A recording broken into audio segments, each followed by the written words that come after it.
बिस्मिल्लाहिर्रहमानिर्रहीम। स्टार्ट करते हैं स्टर्नल एंगल या एंगल ऑफ लुइस की वीडियो को। इस वीडियो में हम देखेंगे कि स्टर्नल एंगल बेसिकली होता क्या है और ये हमारे पास इसकी प्रेजेंस कहाँ पे होती है। फिर आखिर पे हम देखेंगे कि कौन कौन से इंपॉर्टेंट लैंडमार्क्स हैं जो जिसमें स्टर्नल एंगल इन्वॉल्व होता है। तो स्टार्ट करते हैं। स्टर्नल एंगल बेसिकली हमारे पास होता क्या है।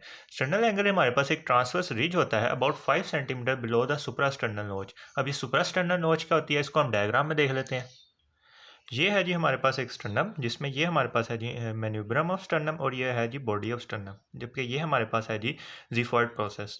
तो हम देख सकते हैं कि मैन्यूब्रम के ऊपर ये जो नोच है ये हमारे पास है जी सुपरा स्टर्नल नोच। सुपरा क्यों? क्योंकि ये ऊपर प्रेजेंट है, मैन्यूब्रम के भी ऊपर प्रेजेंट है और ये नोच है, तो इसे हम कहते हैं जी सुपरा स्टर्नल नोच। और ये जो स्ट्रक्चर है ये हमारे पास ये है जी हमारे पास स्टर्नल एंगल या एंगल ऑफ लुइस, जो 5 सेंटीमीटर बिलो द सुपरा स्टर्नल नोच प्रेजेंट होता है।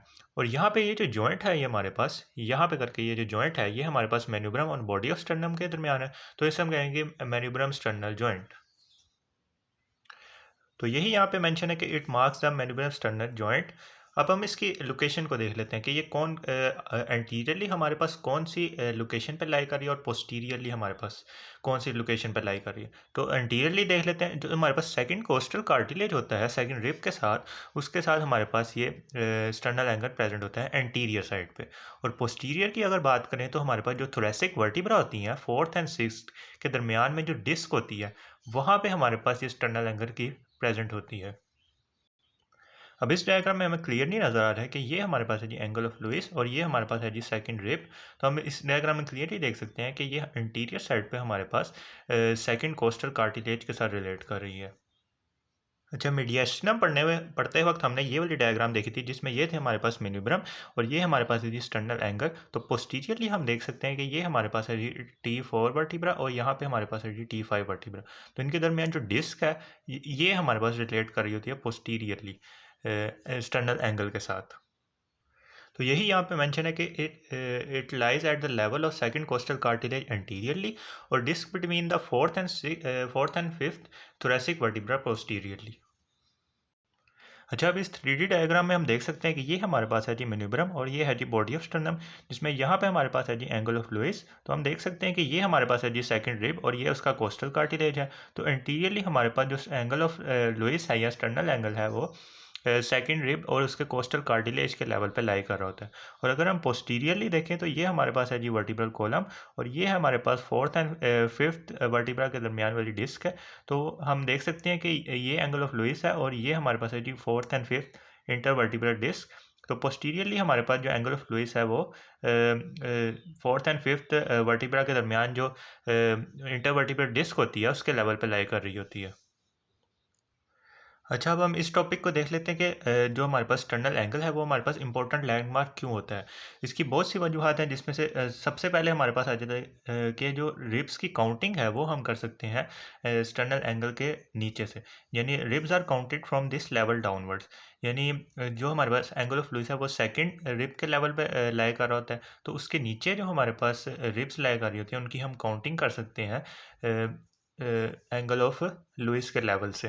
The second coastal cartilage and the rib lie at this level. Ribs are counted from this level downward by tracing the fingers downward and laterally.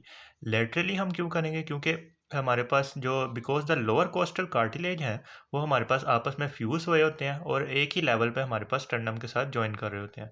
और interior parts of the intervertebral disc जो उनसे होती हैं वो हमारे पास narrow होती हैं, इसलिए हम डाउनवर्ड्स इसकी ट्रेसिंग करते हैं और लेटरली करते हैं। ठीक होगी बात। ये नंबर 1 पॉइंट हो गया हमारे पास। अच्छा, ये फिर वही 3D डायग्राम है जिसमें ये हमारे पास है जी सेकंड रिब। और अगर हमने काउंटिंग करनी है डाउनवर्ड्स तो हमें डाउनवर्ड ट्रेसिंग करनी पड़ेगी और लेटरल साइड पे करनी पड़ेगी। लेटरली हम क्यों करेंगे? क्योंकि ये जो हमारे पास मीडियल साइड है यहाँ पे जो लोअर रिब्स होती हैं उनके जो कार्टिलेज होते हैं वो आपस में फ्यूज़ हुए होते हैं और जो इनकी दरमियान में इंटर कार्टिलेजिनस स्पेस होती है वो भी हमारे पास कम होती है। तो हम ट्रेसिंग कैसे करते हैं? डाउनवर्ड्स और लेटरल साइड पे करते हैं। उसके बाद नेक्स्ट पॉइंट है हमारे पास it marks the transverse thoracic plane. Transverse thoracic plane हमारे पास एक ऐसा प्लेन होता है जो कि सुपीरियर मीडियास्टिनम को इन्फीरियर मीडियास्टिनम से सेपरेट कर रहा होता है। तो हम इसको एक और डायग्राम से देख लेते हैं। तो ये हमारे पास है जी ट्रांसफर थोरेसिक प्लेन जो हमारे पास सुपीरियर मीडियास्टिनम को इन्फीरियर मीडियास्टिनम से सेपरेट कर रहा है। तो ये हमारे पास एंगल ऑफ लुइस से शुरू होता है और T4 वर्टिब्रा तक जाता है। तो ये था हमारा दूसरा लैंडमार्क। उसके बाद जो तीसरे नंबर पे हमारे पास पॉइंट है वो हमारे पास है जी ascending aorta ends at this level. उसके बाद जो आर्च ऑफ एयोर्टा होती है वो हमारे पास इसी लेवल पे शुरू होती है और इसी लेवल पे हमारे पास ख़त्म हो जाती है। उसके बाद हम देख लेते हैं जो डिसेंडिंग एयोर्टा होती है वो हमारे पास इसी लेवल पे शुरू होती है। यानी आर्च ऑफ एयोर्टा इस लेवल पे ख़त्म होती है और शुरू भी होती है। नहीं, सबसे पहले हमारे पास होती है असेंडिंग एयोर्टा। असेंडिंग एयोर्टा इस लेवल पे ख़त्म होती है, उसके बाद आर्च ऑफ एयोर्टा इस लेवल पे शुरू होती है और ख़त्म भी हो जाती है। और डिसेंडिंग एयोर्टा जो हमारे पास होता है वो हमारे पास इस लेवल पे शुरू होता है। अच्छा, अब इस पॉइंट को समझने के लिए हम ये इस वाले डायग्राम को देख लेते हैं जिसमें ये हमारे पास है जी स्टर्नम और ये यहाँ पे हमारे पास होती है जी एंगल ऑफ लुईस। तो इस डायग्राम में हम क्लियरली देख सकते हैं जो असेंडिंग एयोर्टा है ये हमारे पास यहाँ पे ख़त्म हो रहा है और आर्च ऑफ एयोर्टा यहाँ से शुरू हो रहा है और यहाँ पे ही ख़त्म हो रहा है। उसके बाद जो डिसेंडिंग एयोर्टा है जो हमारे पास हार्ट के पोस्टीरियर साइड पे चला जाता है वो यहाँ से शुरू हो रहा है। अब नेक्स्ट पॉइंट है हमारे पास जो ट्रेकिया होता है वो हमारे पास इसी लेवल पर टू प्रिंसिपल ब्रोंकाई के अंदर डिवाइड हो जाता है। अब इस डायग्राम में हम क्लियरली देख सकते हैं ये हमारे पास है जी ट्रेकिया जो कि स्टर्नल एंगल के लेवल पर हमारे पास टू प्रिंसिपल ब्रोंकाई के अंदर डिवाइड हो जाता है।